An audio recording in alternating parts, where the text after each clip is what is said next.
Cándido nos explica que nosotros creemos que el amor es un sentimiento que nos impulsa a querer o a ayudar a otros.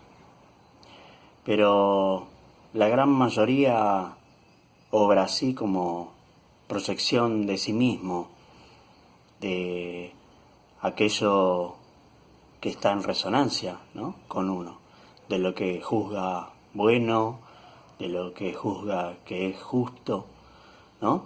Y ya sea que nos atañe por lazos de sangre o por lazos de alguna religión o filosofía, ¿no? Y ese impulso lo experimentan casi todas las criaturas, desde las más mansas hasta las más salvajes. Un león hace lo imposible, inclusive da su vida por sus cachorros y por su manada de leonas. Porque lo que no hemos entendido nosotros es que eso es amor con minúscula. El amor verdadero, el amor con mayúscula es otra cosa. Es algo que no tiene que ver con algo, digamos, que uno proyecta desde adentro porque en cierta manera le atañe o le conviene. El amor con mayúscula, el amor para un ser adelantado, para un maestro espiritual, para un gurú, para un guía espiritual, es otra cosa. Y el maestro nos dice que en realidad sucede que la luz interior hace que exista una mayor comprensión.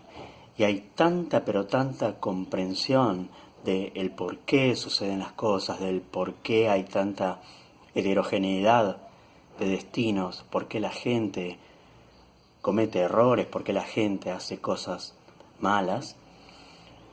Cuando esa luz interior llega a este nivel de comprensión, quien más comprende es quien más y mejor ama. Es como que a medida que se levanta ese velo de Isis, ese velo de Maya, ¿no?, que nos mantiene como en una especie de estado de ignorancia, cuando se trascienden las barreras del ego, las barreras de la individualidad, entonces la persona, el ser, perdona porque comprende. Nuestra humanidad ha tenido maestros de esta capacidad, con esta capacidad de amar. Obviamente el más conocido para nosotros de este lado del mundo es Jesús. Pero existieron tantos otros, tal vez algunos que ni siquiera la historia ha registrado. Los que nosotros conocemos podemos citar a Krishna, a Buda, a Mahoma, pero quizás, repito, para nuestra cultura el de mayor dignidad espiritual, por catalogarlo, ¿no?, de alguna manera, haya sido Jesús de Nazaret. El maestro conoció a otro gran maestro espiritual de la misma calidad espiritual que Jesús. Y tanto ese maestro como Jesús tenían como motor el amor. Es decir, esa fuerza era la que los impulsaba a entender cómo sucedían las cosas en el mundo. Y no se interponían, ellos dejaban hacer en cierta medida. Porque el poder de estos maestros era tan pero tan grande que con solo desearlo una montaña se hubiera desmoronado o los astros se hubieran detenido en el cielo. Pero ellos sabían que no debían, que las personas actuaban ocasionando daño, ocasionando sufrimiento y dolor a sus semejantes por una ignorancia. Esa es la razón por la cual Jesús, desde su cruz, alza la vista, ¿no? Y dice: Padre, perdónalos porque no saben lo que hacen. Evidentemente, para tener ese grado de comprensión hay que tener un sentimiento que tiene que ver con este amor con mayúscula. Cuando Cándido era soltero, sus padres alquilaban una habitación. Y así fue como conoció a W.L. W.L. era un hombre alto, fornido, que según él se dedicaba a la comercialización de reses vacunas. Y las experiencias que Cándido vivió junto a W.L. Fueron tan intensas que nunca pudo olvidarlo. Por las noches, como la habitación de Cándido era contigua a la habitación de W.L., es más, la ventana del dormitorio de Cándido estaba a escaso medio metro de la ventana de la habitación de W.L., por las noches Cándido podía escuchar constantes quejidos, ¿no? Como que era víctima de una pesadilla, pero de manera regular. Esto era bastante constante, ¿no? Y cuando esto sucedía, este señor tenía que salir a tomar aire fresco, razón por la cual salía a altas horas de la noche a dar una caminata. Es decir, era un hombre aparentemente normal, ¿no? Muy educado, pero lo único que le llamaba la atención a Cándido y a la familia, a los padres, eran estas salidas, ¿no? Nocturnas. A pesar de esto, Cándido nos cuenta que podía leer en el rostro de W.L. como cierta angustia, ¿no? Y sus ojos estaban como asustados, nos cuenta, ¿no? Como que era perseguido por algún delito que tal vez había cometido o por grandes remordimientos interiores. Una noche Cándido se despierta debido a los quejidos, ¿no? De W.L. en la habitación de al lado. Entonces Cándido decide prender la luz, ¿no? y leer un libro porque no podía dormir debido a estos ruidos.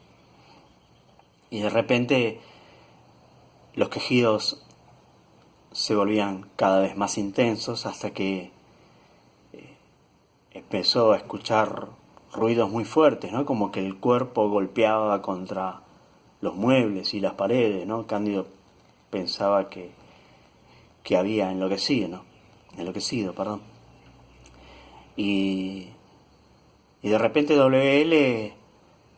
se tira por la ventana, destroza los vidrios de la claraboya y queda colgado a 15 metros del suelo, sostenido por unos hierros. Cándido obviamente se dirige a la habitación de W.L. y lo ayuda a regresar a la habitación. Una vez que estaba a salvo, a pesar de que su cuerpo estaba totalmente ensangrentado por los vidrios rotos, comenzó a llorar en silencio. Una vez que había tenido cierto desahogo, le dice a Cándido: créame, pero no soy yo el responsable. Cada vez que eso me domina, siento un irrefrenable impulso de salir del lugar donde estoy, de salir corriendo, porque tengo mucho miedo, mucho temor. Y Si logro anticiparme a este ataque, entre comillas, de esta cosa, si logro anticiparme puedo salir a caminar y evitar que me suceda este ataque. Pero si me agarra desprevenido, entonces lo único que puedo hacer de manera inconsciente, como si fuera algo instintivo, lo único que puedo hacer es correr hacia un lugar abierto, y al ver la luz en la ventana, debido a que usted había encendido la luz, no tuve conciencia de lo que hacía y pensé que era una salida. Entonces me tiré por la ventana. Luego de este episodio, Cándido tiene un sueño muy impresionante. Soñaba que estaba WL durmiendo en su cama y había una figura negra, monstruosa, agazapada al pie de la cama. Esta figura, nos dice Cándido, además de su forma, ¿no?, que causaba miedo, era como que también producía una especie de repulsión. WL empezaba a tener quejidos debido a la cercanía de esta sombra monstruosa. Y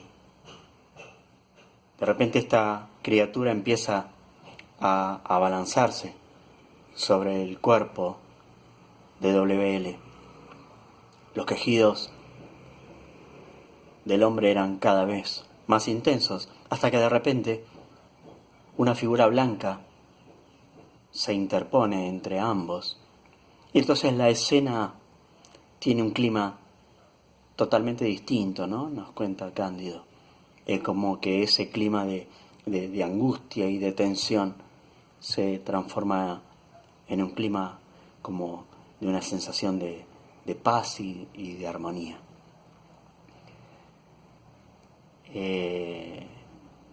Después de haber visto, ¿no?, esto, Cándido nos cuenta en el libro que muchos años después él pudo entender qué era lo que había sucedido. Y para entenderlo plenamente, tenemos que saber algo acerca de las fuerzas oscuras, de las fuerzas elementales que se encuentran en diferentes planos. De la misma manera que hay una gran diversidad biológica, es decir, encuentro una enorme variedad de seres vivos, desde los más pequeños hasta los más grandes, de la misma manera hay una gran cantidad de seres invisibles que comparten nuestra existencia. Y hay fuerzas, las cuales podríamos decir que no son indiferentes, pero hay otro tipo de fuerzas que tienen cierto grado de conciencia y que pueden llegar a alterarnos, ¿no? Esta es la explicación que Cándido recibe muchos años después. Y la fuerza blanca, digamos, la figura blanca que se interpone entre ambos, es la ayuda espiritual.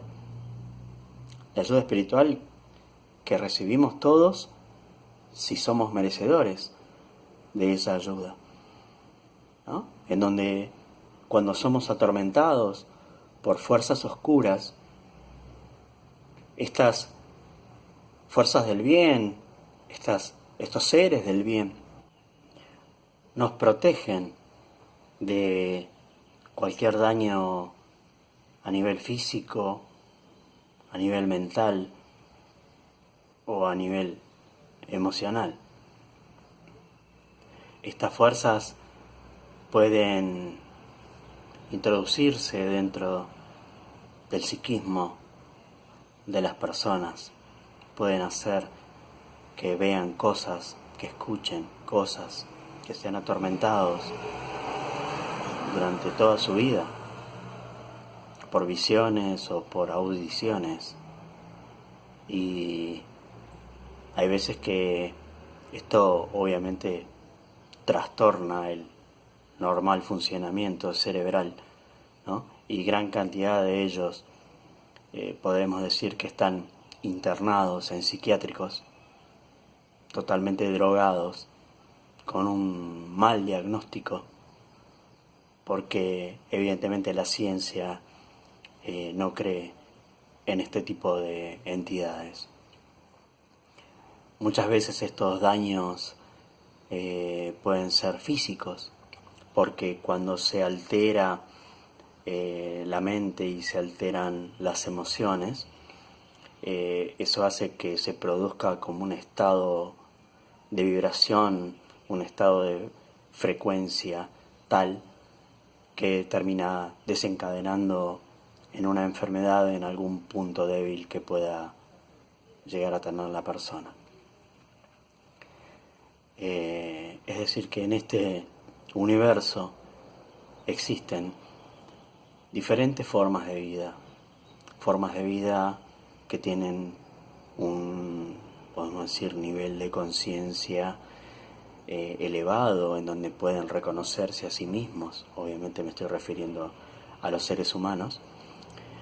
Encuentro toda una serie de criaturas, las cuales están catalogadas por la biología, que tienen un menor grado de conciencia, que digamos se expresan en este mundo pura y exclusivamente bajo las demandas biológicas. Tenemos toda una gama de seres invisibles porque simplemente nuestro ojo no puede captar determinada frecuencia de luz. Sucede simplemente eso. Dentro de esta habitación hay radiación infrarroja, la cual no puedo ver, pero si tuviera unos anteojos o una mira infrarroja lo podría ver claramente. Lo mismo sucede con los sonidos, ¿no? Acá adentro está lleno de ondas de radio, de AM, de FM, pero ni ustedes ni yo pueden escuchar esas ondas de radio. De la misma manera, entonces, conviven con nosotros gran cantidad de seres invisibles, algunos de los cuales tienen una gran influencia en el accionar, en el pensamiento del hombre, y hay otros seres que se ocupan de otras cosas, pero que no hay una gran interacción con nosotros, razón por la cual no nos producen grandes daños. Y podríamos decir que existe otra categoría, que la voy a llamar una categoría superior, que es la fraternidad blanca, ¿no? Lo que nosotros comúnmente llamamos el plano, ¿no? El plano espiritual, el plano de luz, que está constituido por seres que ya no necesitan un cuerpo físico para vivir una experiencia, sino que pueden deambular por este mundo, por las dimensiones de este mundo, pueden viajar a través de las creaciones, ¿no? Y que nosotros los llamamos iniciados. Este conjunto de iniciados constituye la gran fraternidad blanca.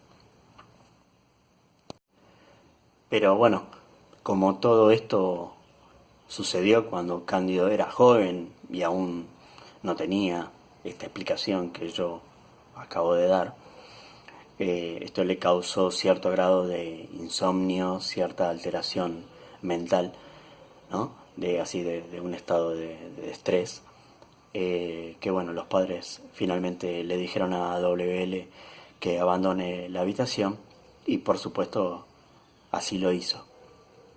Luego de unos años, un conocido de la familia les comentó que se había encontrado con él y que parecía un hombre feliz, se había casado, era padre de una niña, y bueno, eso fue lo último, digamos, que habían escuchado.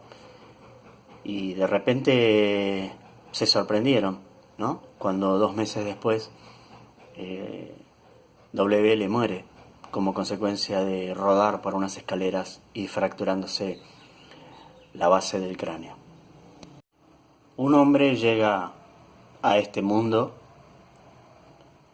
con algo marcado. Está dentro de cada una de las células, en la sangre, en la mente. Quizás lo podríamos llamar karma, ¿no? Son como ciertas semillas que llevamos dentro, que nos guían a realizar destinos obligados.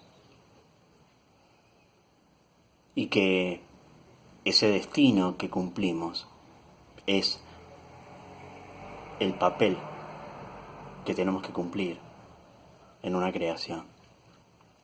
Podremos ser Julio César o esclavos en una galera romana. Podemos ser traidores o traicionados. Podemos ser asesinos o víctimas. Podemos ser obreros de una usina o constructores de un dique. Pero no importa el papel que debamos cumplir, porque ese papel es nuestra contribución, ¿no?, a ese gran plan que tiene Dios para nosotros. Ese destino obligado se produce porque pesan sobre nosotros los fantasmas de todos los actos que realizamos en las creaciones, ¿no? Y las criaturas respondemos a ellos, ¿no? No como castigo o como premio, sino en realidad por necesidad de una ley de equilibrio espiritual. Un hombre puede cometer en un mundo un acto de irresponsabilidad, en otro mundo tener una vida de desequilibrios, de inestabilidad, de angustia como consecuencia de ese acto irresponsable que realizó en el mundo anterior. Y en un tercero se puede enfrentar con la oportunidad, ¿no?, de remediar todo lo que había hecho. Ese impulso, ¿no?, que guía a las tres existencias se traduce en destinos obligados, ¿no?